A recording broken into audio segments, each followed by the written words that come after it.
Hi everyone, I'm Dr. Z. I'm a clinical psychologist specializing in adult transgender care. Welcome to my channel. If you have not had a chance yet to subscribe to my channel, please do so.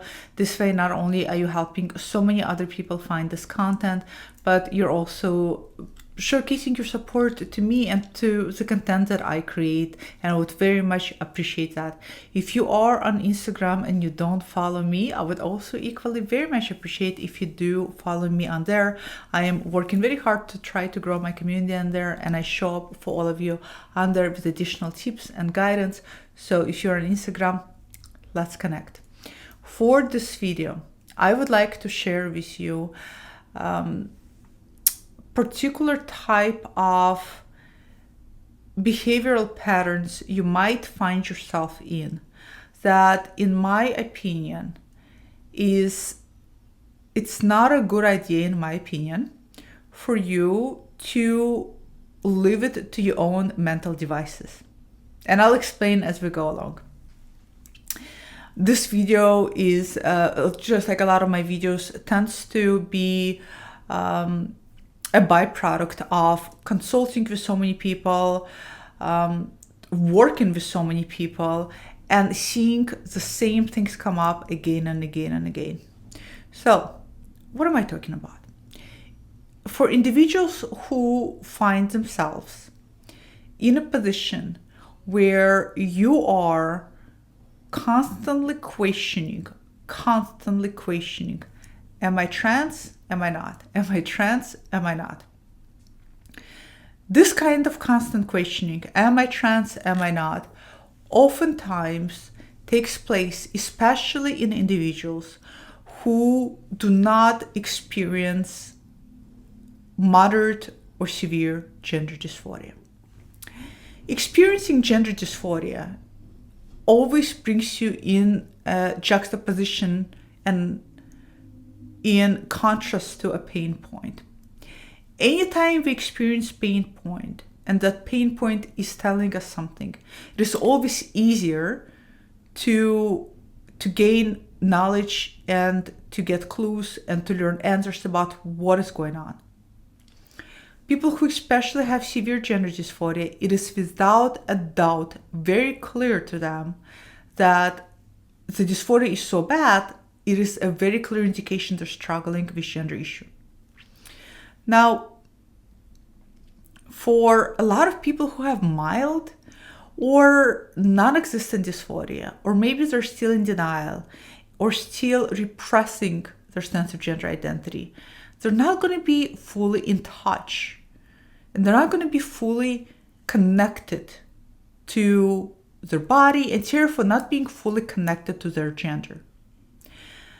For those individuals, and if you're watching it and if you're one of those individuals, you know that constantly going back and forth, am I transgender, am I not? Am I trans woman, am I not? Am I trans man, am I not? Am I non-binary, am I not? Is overwhelming. Now, a lot of you are going to go through some kind of back and forth. For people who know they're trans, the back and forth they might be going through is, should I transition or not?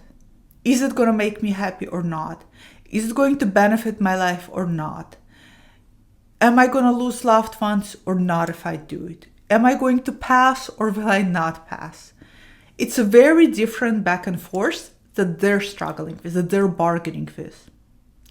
This specific video is for those of you who are going back and forth between am I trans or not, specifically between am I actually fine with my gender assigned at birth, or is this transgender identity that is manifesting through whatever it is you're going through. And it could be you're cross-dressing for sexual pleasure or for any other reasons. It could be that you're starting to experience gender envy. It could be that you're starting to experience a desire, a need to express yourself differently. Because again, the pain point of dysphoria is not present, it makes you question yourself even more. The number of people that I see that tell me that, well, I don't think I'm trans, right, Dr. Z? Because I don't really hate my genitals and I don't really hate my body.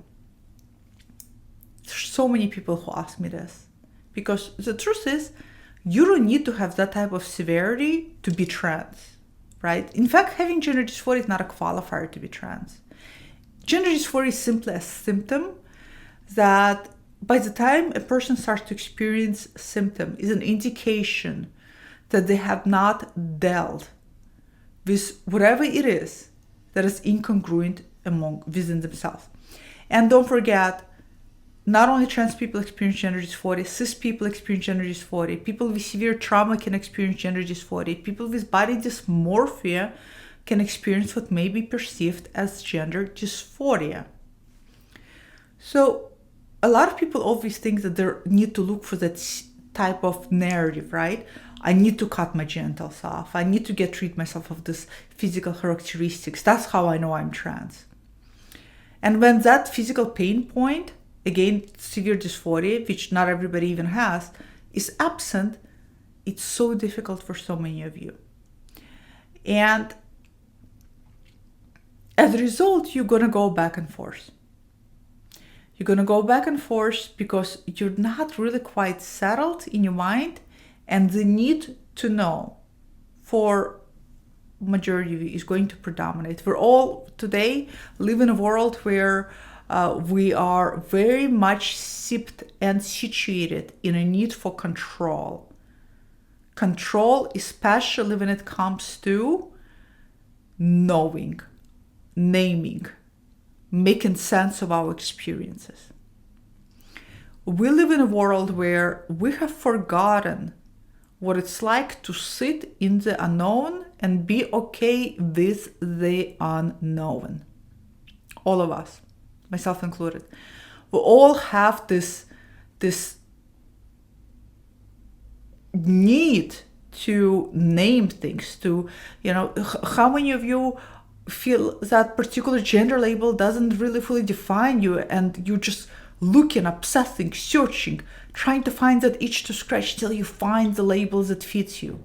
Again, we have this need to control, to name, to know.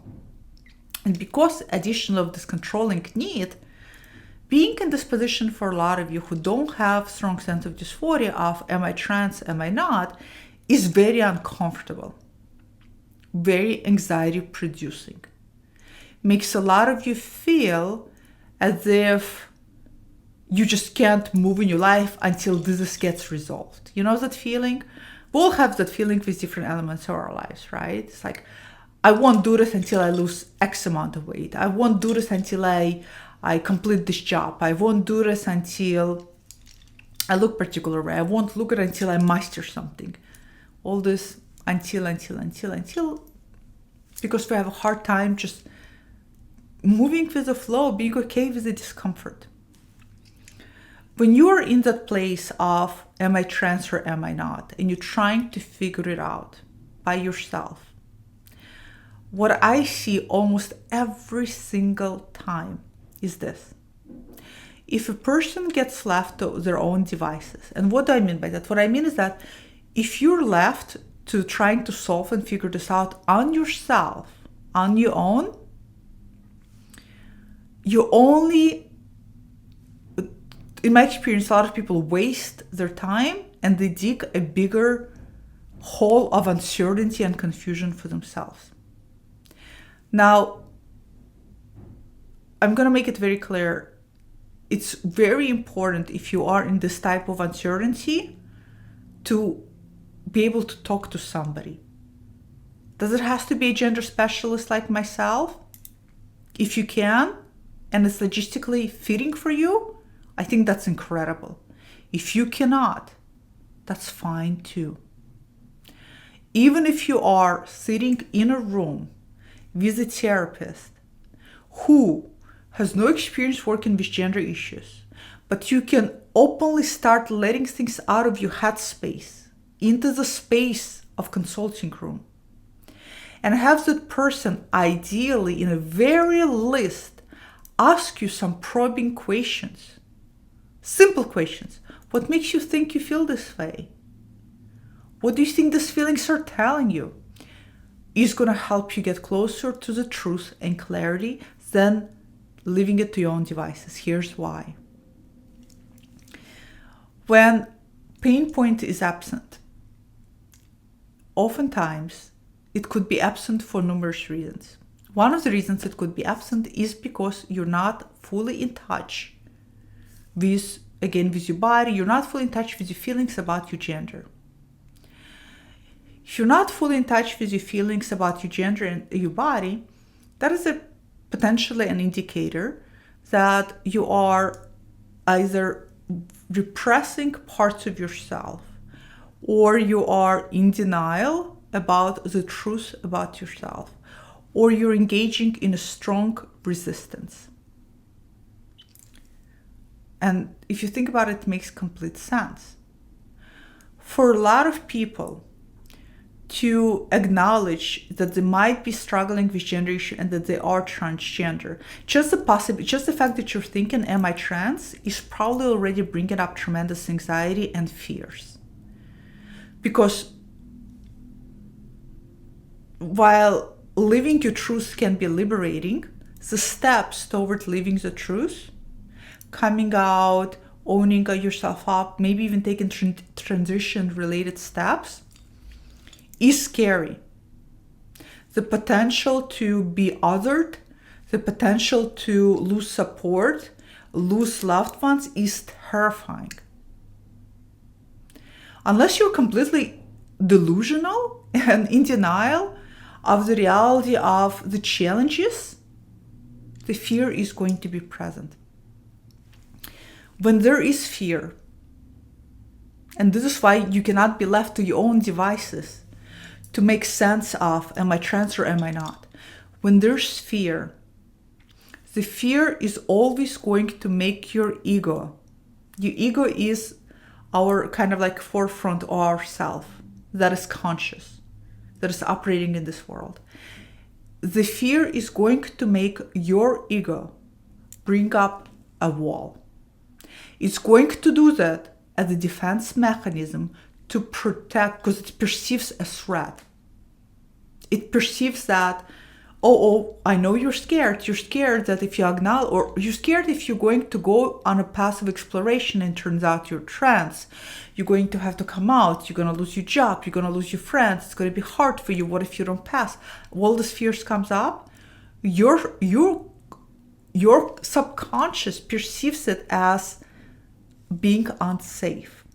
When we subconsciously perceive being unsafe, whether it is rational or not does not matter. Does not matter. The wall goes up as a form of defense. And a lot of times we end up falsely defending ourselves from doing exactly what we need to do to be free and to be happy. So when defensive wall goes up, what happens when you're left to your own devices is that your mind starts to justify and rationalize the heck out of your experiences. And it looks like this. You just like to cross-dress and there's nothing to it. And even though sometimes you want to embody female body, it's just nothing to it. It's only sexual. You convince yourself of things you want to hear to maintain status quo. And you push yourself further from opening yourself up to exploring if there's any oh my goodness, what the word I'm looking for? If there's any potential there, or if there's any kind of, let's stick to potential, mid-afternoon, need caffeine, for you to be transgender. And trust me, our minds can justify the heck out of things, especially when we're scared, especially when fear is present. Or you might put up a wall of resistance to justify things by saying that this is just a phase, you're just confused, or this could be this, or you're only experiencing this because you're going through middle-age crisis, whatever it is you're telling yourself. So when you're left to your own devices, you think you are exploring and trying to learn things about yourself, but in reality, majority of people are justifying and over-rationalizing in order to maintain their current position versus being open-minded and exploratory. This is why people spend years and years and years and years in this conundrum. They keep thinking they can solve this problem with their headspace by themselves. And instead, they continue, I often sometimes call it mental masturbation. They continue for decades justifying, reasoning, rationalizing themselves out of what it might potentially be. Now, for some people, their justification rationalizations are in fact true, meaning it is just cross-dressing. It is just something else. It is just that you're gender fluid. It is just that you can comfortably oscillate between genders. For a lot of other people, time gets wasted and you don't get anywhere nearer to an answer. Now, why is it talking to a therapist, and why do I say even somebody who is not knowledgeable? So clearly, I'm saying this because I know this to be true from my experience. Talking to somebody who's very specialized, it's going to get you clarity way faster because this is what we do. And if you think that a specialist like myself is going to immediately only see, oh yeah, you're for sure trans, then you're wrong. Because immediately, for me at least, I equally can see when somebody is made such an overproportional thing out of something that has nothing to do to their gender identity.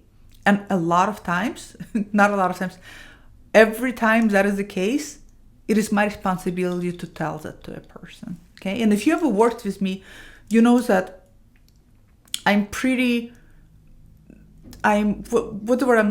anti-wasting time. In fact, if you wanted to have few sessions with me and I feel like I covered what I needed in one session, you know that I'll be the first one to tell you, I don't see that you're going to benefit seeing me second session because I gave you what you needed in this one, okay?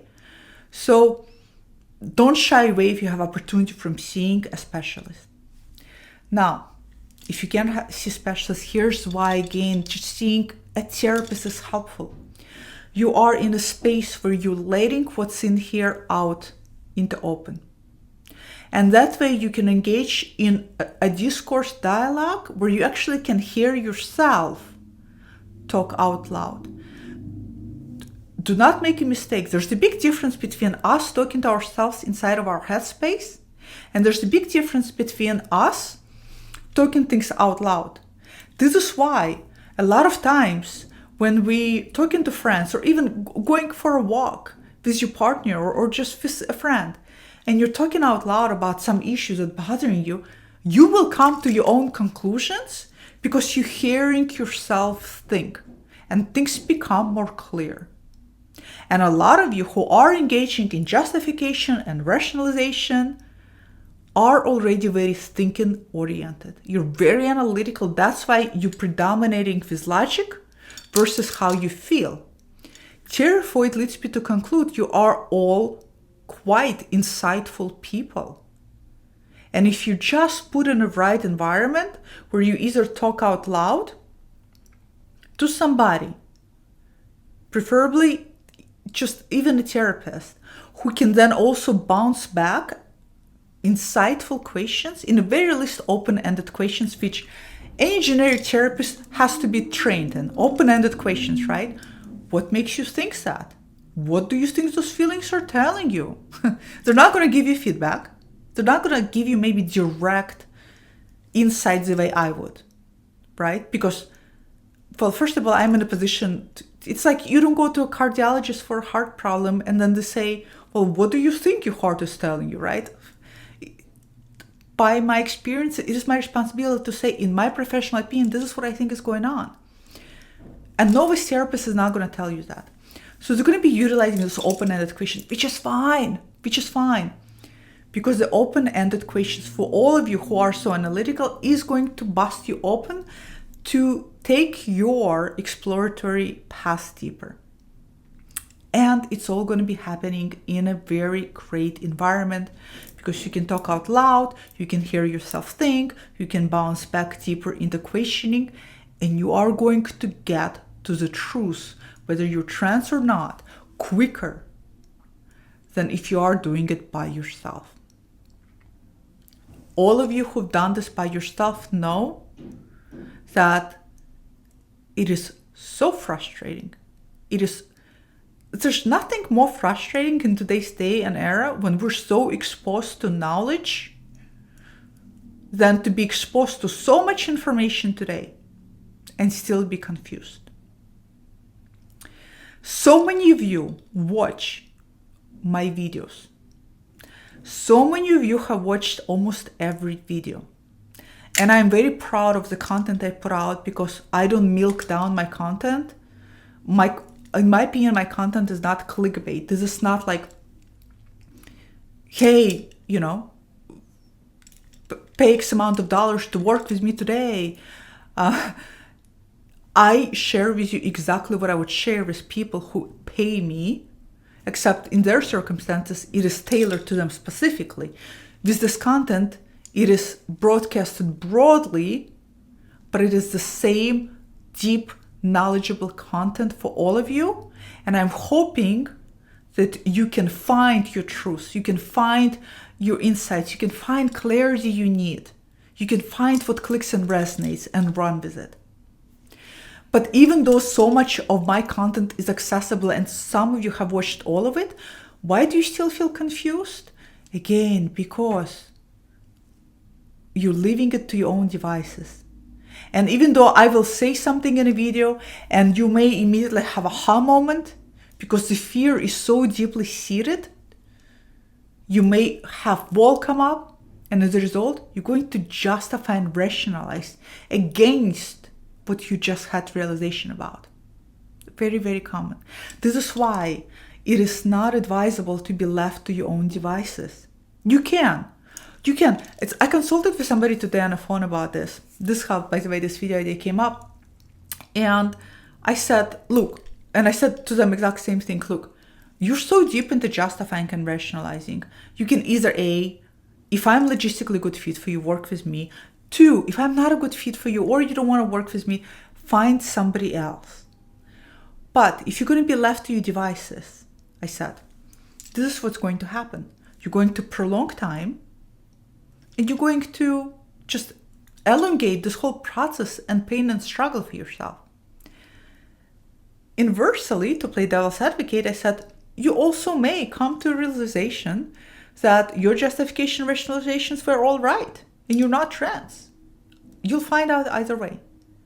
The question is, do you want to prolong it and continue this pain, this tension of uncertainty and anxiety? In my opinion, why? Why?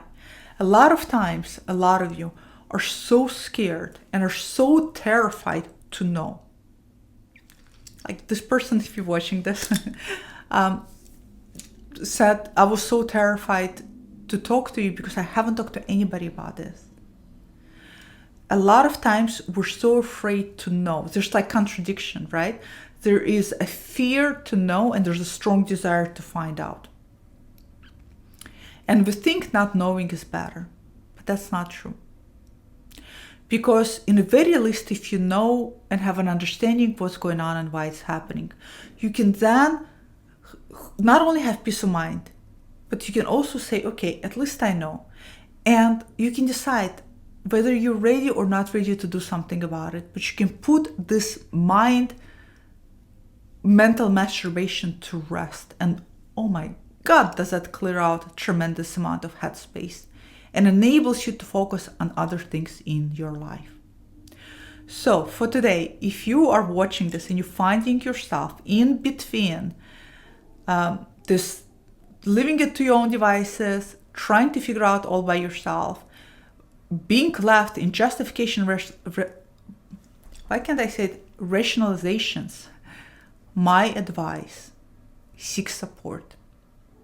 Seek support. Again, even generic therapists, even somebody who never even worked with gender issues. You can even tell them, I understand what I'm going to be talking about, maybe out of your league. Just ask me open-ended questions. You can say that. Why not? There's nothing wrong with that. Trust me, every therapist, this is what Psychology 101. We get trained this in all the way back to master's program. Open-ended questions, open-ended questions, open-ended questions. So you'll be doing yourself a ginormous favor. Comment below, let me know if you have done this rationalization and justification. For how long? How did you end up coming to conclusion? How did you gain clarity? What was helpful to you? Comment below, and I will see you all in the next video. Goodbye.